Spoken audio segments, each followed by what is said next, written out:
After my hosting an interview with Jason Samuel a couple of weeks ago, that's the Jason Samuel who somehow managed to corral 99 artists to lay down 99 tracks for the 99% for that soon-to-be-released CD collection called Occupy This Album, I managed to do some corralling of my own in order to bring you today's guest, Matt Pless. If you aren't already familiar with him, you will be. It may embarrass him, but I see Matt Pless as the voice of protest, the voice of the era that we're in right now, in much the way that I experienced Dylan, Baez, and others back in my day. Matt, former punk rocker, I understand, was one of the very first singer-musicians who showed up at Zuccotti Park in September 2011 to belt out his songs. Just a short bus ride from Baltimore. And Zuccotti was where Jason Samuel found him.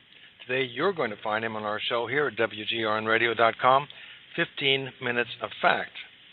So not only is his song the very first of the 99 tracks, some of those following him are Crosby and Nash, Joan Baez, Willie Nelson, Yoko Ono, and others, but his is also among the first lyrics to express the voice of the Occupy movement. Its title, Something's Gotta Give. So let's not keep people waiting. Matt, tell us a little bit about your background before you and Occupy decided to blast out onto the scene. Let's start out with where you're from and a little bit about your musical background. So welcome to the show today. Cool. Thanks a lot, Jay. Let me think. I started out playing music in a punk rock band. I don't know if I'm like a former punk rocker like that article said, but I've done like punk rock type things, I guess. I mean, I've been touring around playing in basements and in living rooms and things like that. That's what I was doing before I came to Occupy. I had just gotten off a tour playing house shows, and I was pretty much getting all these invites to Occupy Wall Street on Facebook and other things, and I decided this looks like something to check out. And I went up, and the rest is history, I guess. Well, let's talk about history. You were in Baltimore when Occupy exploded, and you must have got a sense of what was going on. What else? Why else would you catch a bus all the way up to the city? It seemed like stuff was like bubbling over, you know, like it was like this might be the thing that people have been kind of waiting for. People actually becoming less apathetic, I suppose. It seemed like it had the potential to be something big, and I also had music that I thought would relate to the issues at hand there, and I figured why not go up and check it out and play some of my songs as well, see if I could give some people some entertainment, you know. Well, that sounds benign enough. So you show up, you wander around the park, which is pretty sparse at that time compared to what happened later, and you're sitting there strumming your music. Did you have other musicians that were along with you, or were you the only one at the time? There was other people down there. I came by myself. I had no idea what to expect. I mean, I said, I just seen the invites, and when I got there, it wasn't too jam-packed yet. I didn't notice a massive increase in people there until after the Brooklyn Bridge March happened. That's when everyone really started coming to it. It got really big. But when I was first there, it was still kind of, you know, like you said, sparse.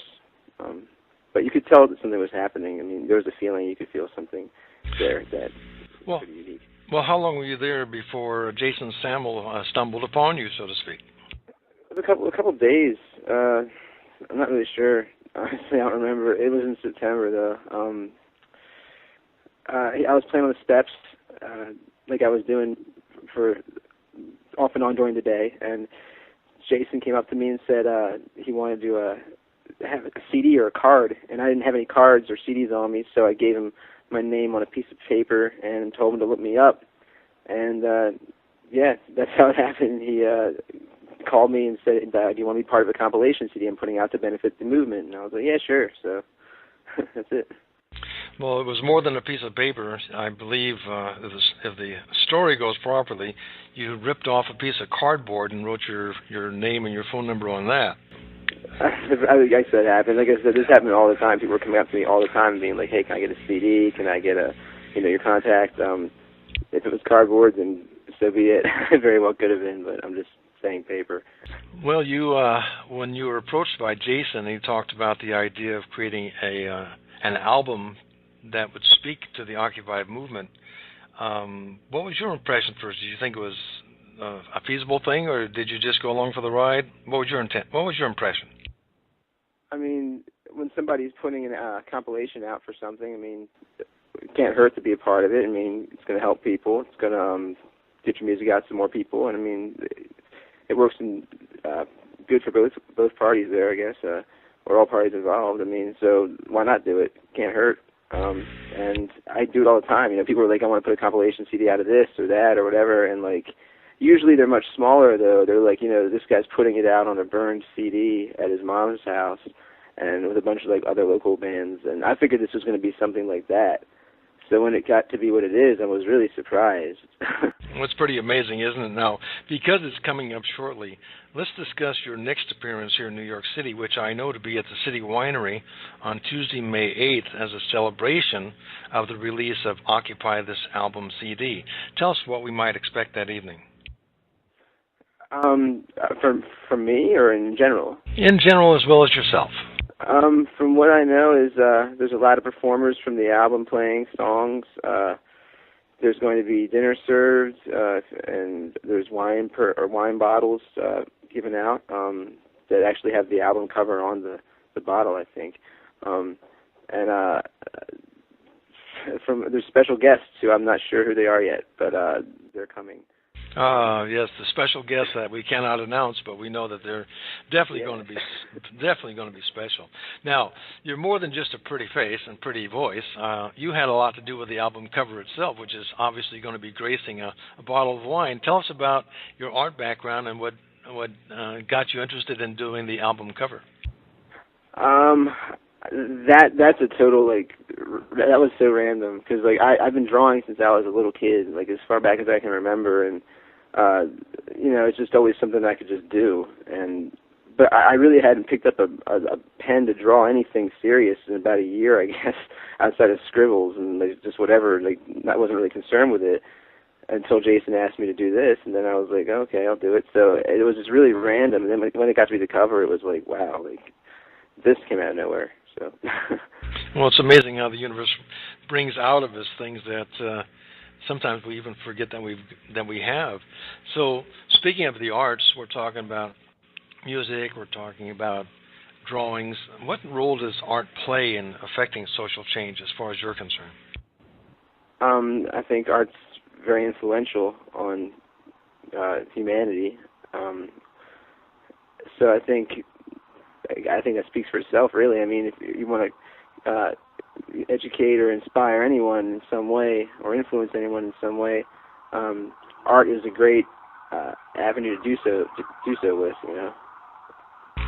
Well, we do know that Occupy Wall Street is famous for cardboard, not only cardboard in which you wrote your name and phone number, but the big signs that people are carrying around protesting different aspects of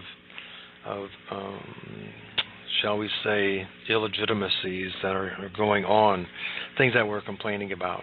So cardboard art is one thing. Are you noticing any other forms of art that are going on? I've seen all kinds of art down there. You know, one of the coolest things about it was the signs, the different ways people expressed what they had to say with the signs.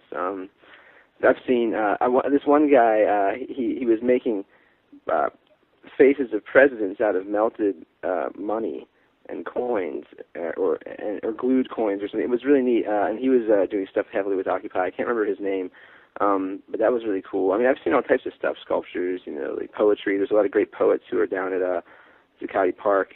I remember this one guy named Jeremy Germ. He was really good. He was always down there, and he could really write some good stuff. But yeah, there was always stuff going on, you know. I mean, it was everywhere. Well, the idea behind your music, I introduce you as being a voice for this season, and of course, everyone thinks of protest. Do you consider yourself to be a protest singer? I think I am a songwriter who has some protest songs, or what you could consider to be protest songs. but I'm not going to try to front like I'm a protest singer exclusively like Tom Morello or some of these people like right now. I just think that when there's issues that need to be addressed and that they inspire you to address them, like you need to write about them. And if they happen to be issues that have to do with social or political topics, then you got to just do it. I think it's important to say those things. So, in that sense, I guess if you want to call me a protest singer, then sure. Well, no, I really like the way that you're describing yourself as someone who has something to say, and sometimes it sounds like protest, sometimes it sounds like a love song, sometimes it sounds like a slice of life. In your way of looking at things and expressing yourself, the song that we have on the album, the very first cut, Something Has to Give. Would you mind giving us, unfortunately without the benefit of the guitar, give us some of the phrasing that you've put out there? From that song? Yes. We can build a new tomorrow from the ashes of today. We can break the chains and take the reins and boldly storm the gates, and with a little luck rewrite the book and learn from our mistakes, because all we are is all one and the same. Well, don't stop now. You want more? Yep. All right. Let me think. May the towers of the tyrants crack and crumble into dust. May 10 billion voices learn to sing as one, so that the winds may turn the tides before the waters all run dry. May these days of darkness usher in the sun. I have no idea. Yeah, I really don't know. I think that some of the beauty of it, I suppose, is the chaos involved. It's beautiful chaos, You can really wild things can come out of that. Oh, chaos is beautiful. I like the signs that read, "Please excuse the mess. We're building a new world." It happens, right? It happens that way. Now, I know that there's an end game, hopefully, for Occupy Wall Street, and that is unification, people's rights, being able to see justice prevail, to see money put in its proper place, which is used by us and for us, not against us.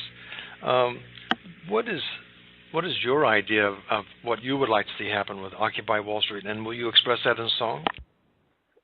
I think basic human needs being met, basic fairness, maybe like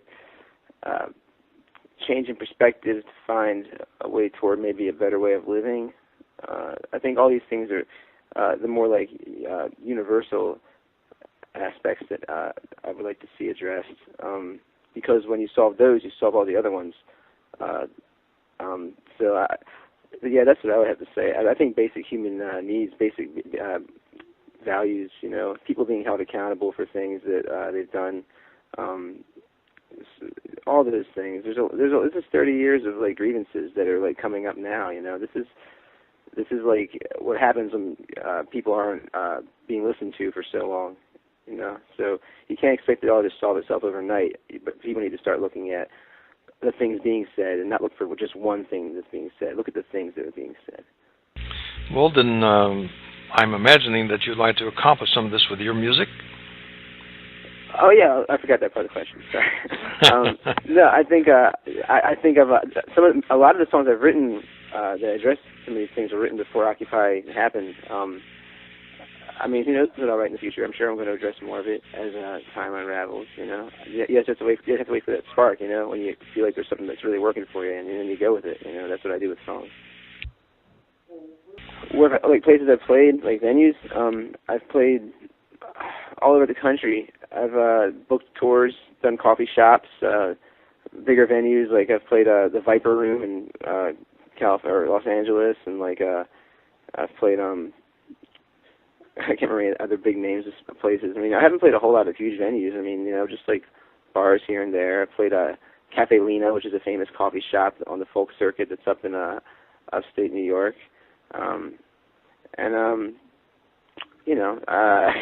I've played everywhere, from streets, subways, to like bathrooms, bars, coffee shops, whatever. Well, it sounds like you're doing what they call paying your dues.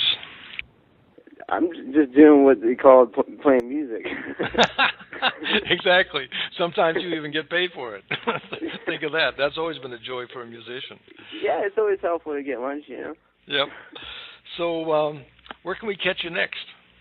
If you want to come to the City Winery for the Occupy This Album release party, that'll be happening on the 8th. There's details about that on the Music for Occupy website. Or after that, there's a show I'm going to be having at Arlene's Grocery on June 10th, and that's in the Lower East Side in New York. And yeah, it'll be cool. I'm going to have a full band with me, and there'll be a lot of other good acts on that bill too. So that's what I'm doing right now.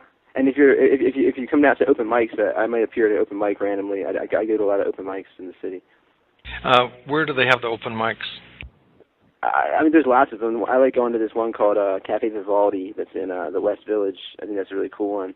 And you know, there's a couple other ones around, but I mean, like, just look at openmics.org in New York if you want, and look to find out the open mics you want to go see. You know, there's so many. Jerry Ashton signing off for WGRNradio.com. 15 Minutes of Fact. Thank you.